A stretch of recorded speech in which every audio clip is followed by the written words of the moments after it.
atas jawaban yang diberikan oleh Ustaz Syafiq. Kemudian selanjutnya kita akan masuk kepada tanya jawab secara langsung bagi ikhwan dan akhwat yang ingin bertanya, boleh raise hand. Di sini sudah ada beberapa orang yang raise hand. Jadi kami lihat ada atas nama Arbayu Santi Putri ini, kami persilakan untuk membuka mic-nya untuk bertanya.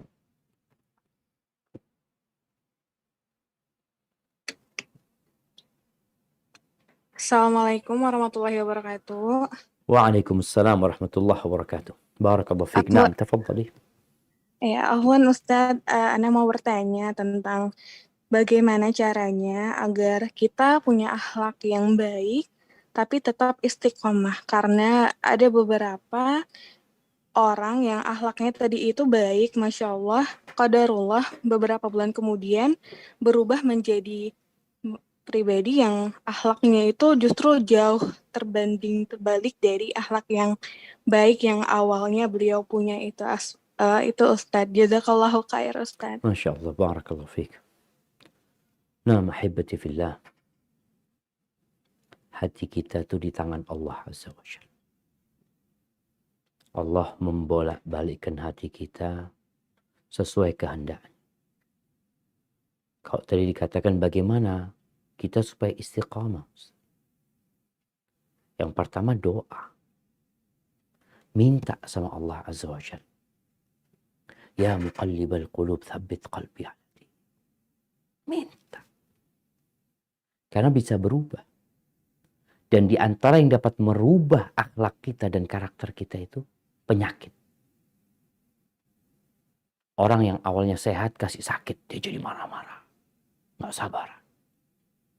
Atau ketuaan. Makanya biasanya kan anak-anak kasih, oh iya, wajar orang tua kayak gitu. Nah, kadangkala masa tua itu berubah tuh akhlaknya.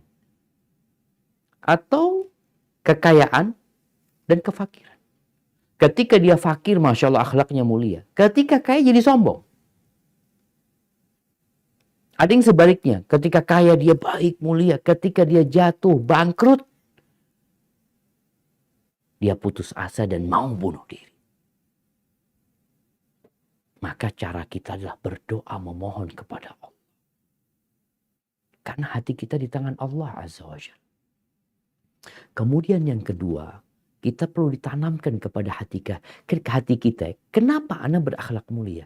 Kenapa anak kok mengucapkan salam? Kenapa anak kok tersenyum saya fulan? Kenapa anak kok membantu fulan? Kenapa? Temukan jawabannya. Kalau ternyata engkau nggak ikhlas lillahi ta'ala, ini penyakitnya. Yang menyebabkan orang nggak istiqomah itu salah satunya karena dia nggak ikhlas.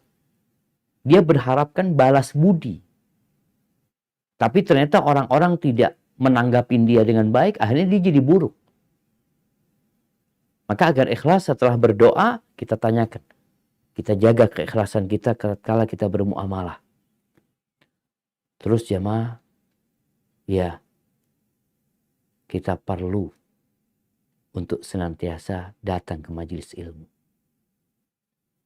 Karena majelis ilmu itu kumpul sama orang-orang soleh yang dapat menyelamatkan kita.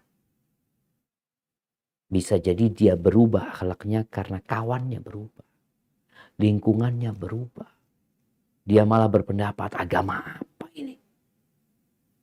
Maka semoga dengan cara seperti itu kita berdoa, kita memperbaiki keikhlasan kita, terus mencari lingkungan yang dapat menyelamatkan kita supaya kita istiqomah.